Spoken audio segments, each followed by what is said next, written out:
October 5th, 2025, 3 a.m.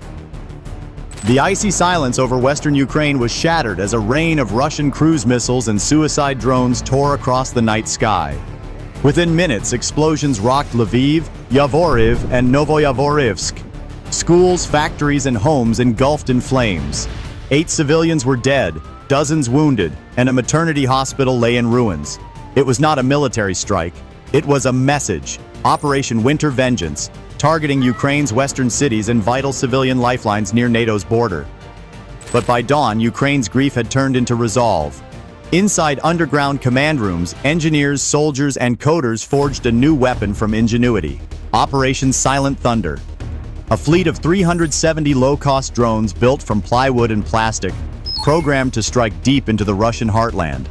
Now, as the engines hum and countdown begins, one question echoes across the front lines. Can Ukraine's swarm pierce Russia's impenetrable defenses, or will the skies over Moscow consume them in fire?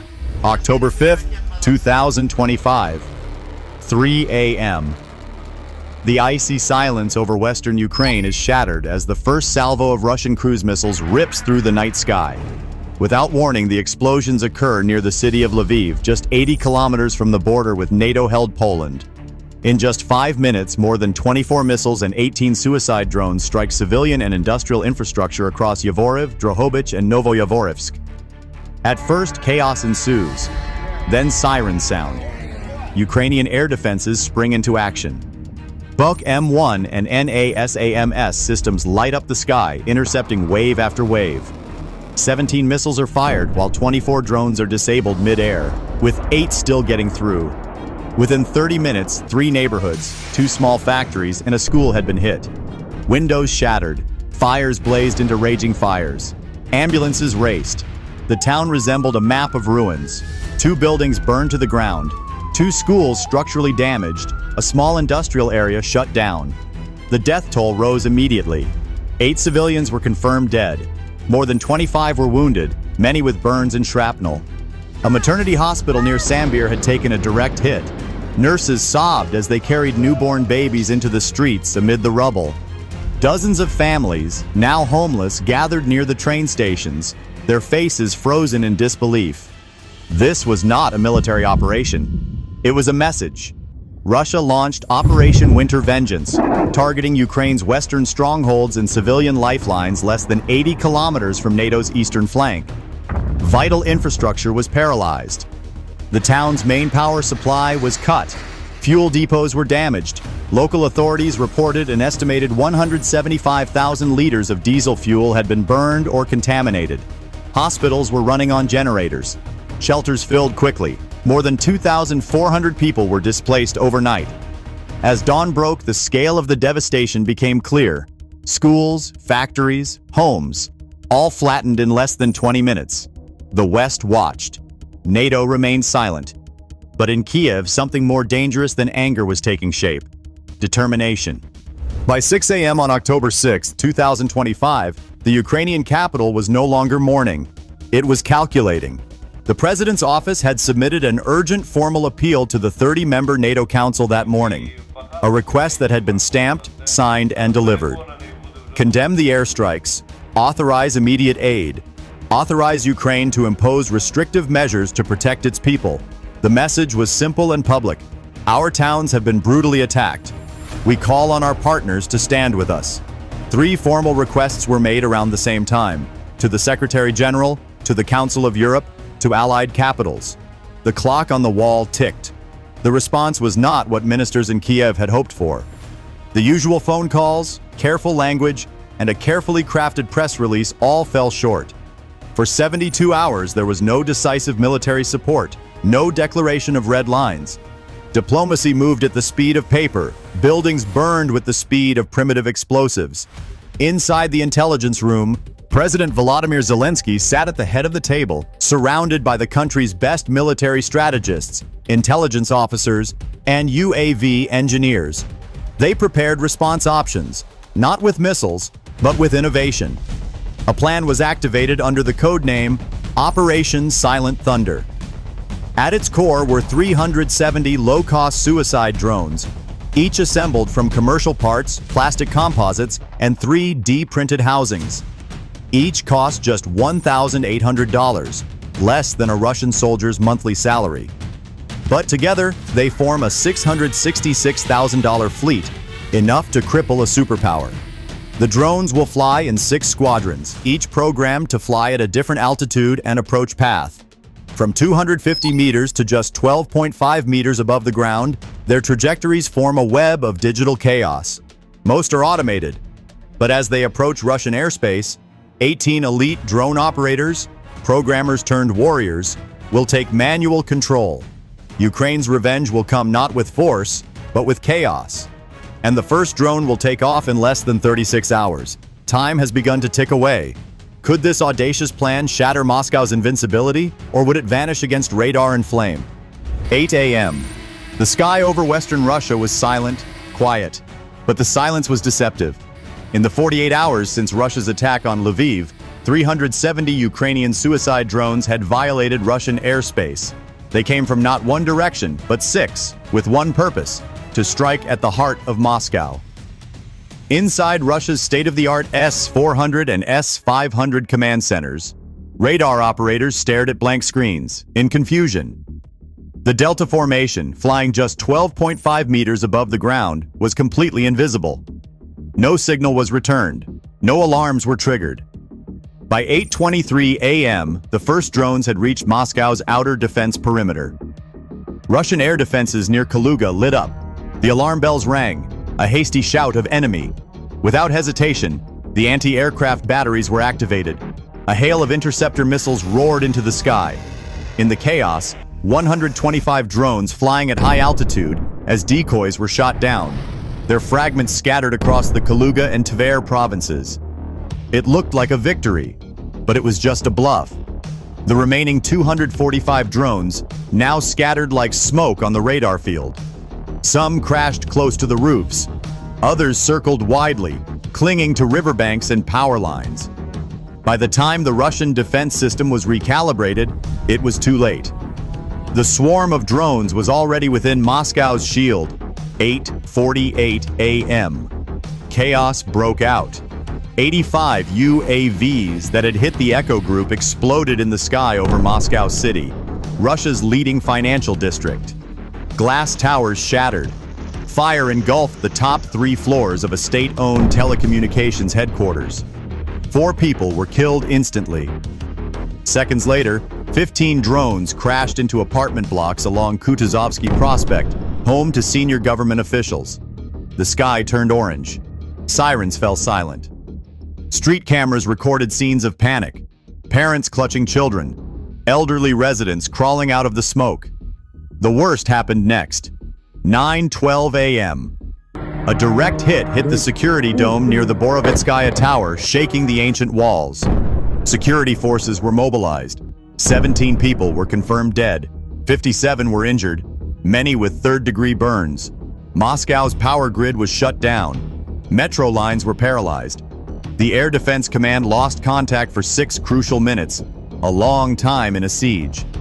The sirens blared like wartime London. Russia's proud capital, once dubbed impregnable, was now burning. But this was no accident. It was a statement. No fortress is safe from the darkness. Ukraine didn't just cross a border. It punctured Russia's illusion of invincibility. And it did it for the price of a drone under $700,000, less than even the cost of buying a single Russian-caliber missile. Moscow wasn't just attacked, it was exposed. Keep watching, because the aftermath of this strike is more shocking than the attack itself. 3:15 p.m. As the last explosions died down, the Russian capital was engulfed in smoke and chaos. The Moscow skyline, once ablaze with light, was now ablaze with fire. Emergency sirens blared, but the city's power grid had been cut off. Firefighters raced through debris-strewn streets illuminated only by charred glass and twisted steel. In the first 20 minutes, more than 2,000 distress calls poured into Moscow's paralyzed command center. But communications were disrupted. Cell towers were knocked out, fiber optic cables severed, radio frequencies jammed by the system's own malfunctioning systems. What had started as a drone attack had escalated into a humanitarian crisis. At 3:32 a.m., the Kremlin's Crisis Council met in an underground room. The reports were grim. 17 civilians were confirmed dead, including 3 children. 57 people were seriously injured, many with third-degree burns. More than 200 families were displaced and their homes were burned to the ground. Structural damage was estimated at $2.1 billion, spread over 14 city blocks. Outside, the scene was haunting. People staggered through the rubble-strewn streets, their faces smeared with blood, their clothes torn, their eyes lifeless. An old woman clutched a charred doll, muttering a prayer. A man in a work uniform sat on a collapsed bus station bench, covered in ash, clutching a coworker who would never move again.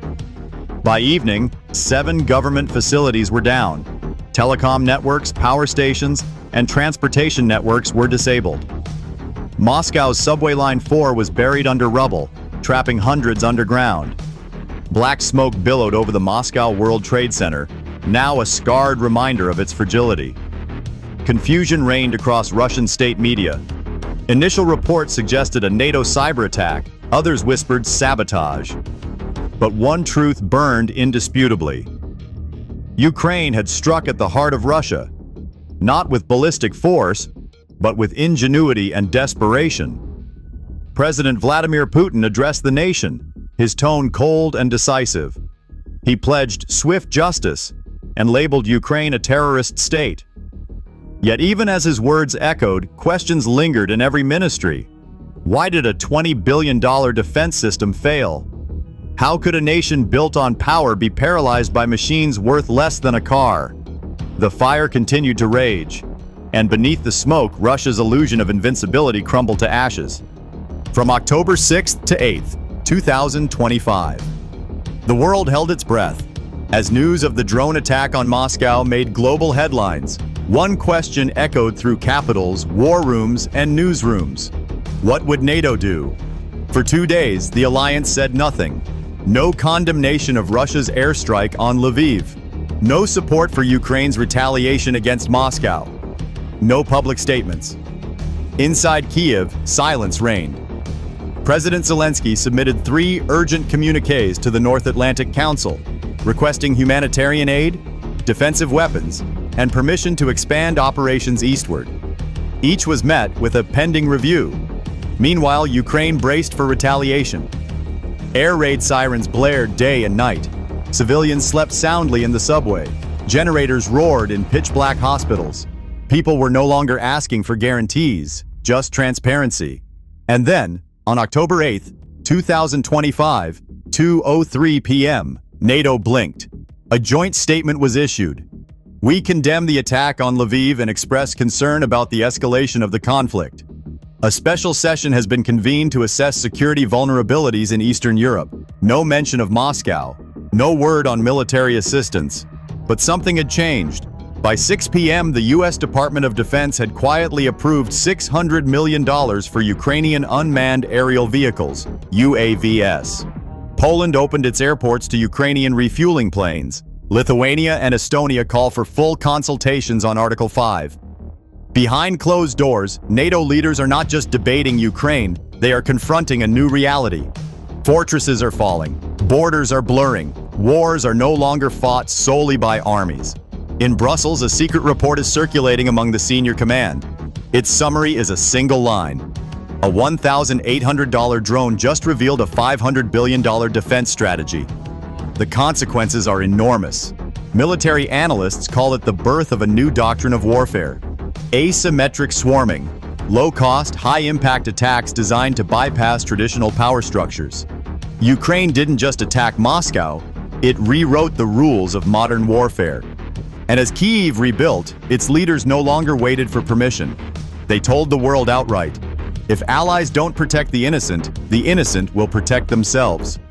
This message was more powerful than any missile, because behind the rubble of Moscow and Lviv lay a truth that every nation will soon have to face. You can spend billions of dollars building walls, but sometimes history comes through a window.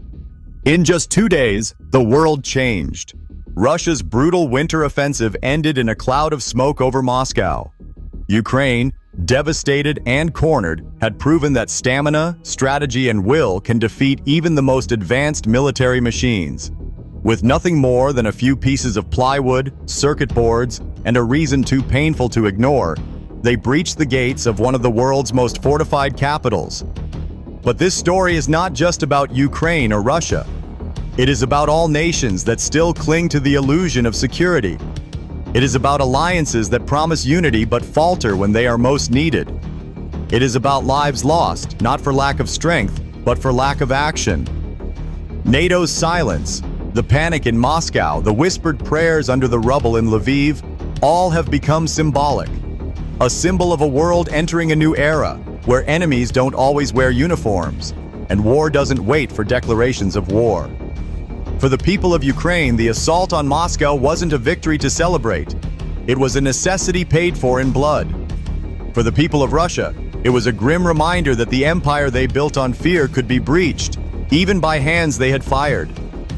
And for the rest of the world, it was a final warning. Wars are no longer fought only on battlefields. They start in labs, basements, and quiet nights. Wars are fought not just between soldiers, but also between engineers, programmers, and citizens with nothing left to lose. What happened in October 2025 will be studied for decades. Not because of the weapons used, but because of the will behind them. The battlefield has changed. The question is, who is ready? If you found this analysis insightful and want to support more in-depth breakdowns like this, don't forget to like, share, and subscribe to the channel. And hit the bell icon, so you never miss the next unfolding conflict.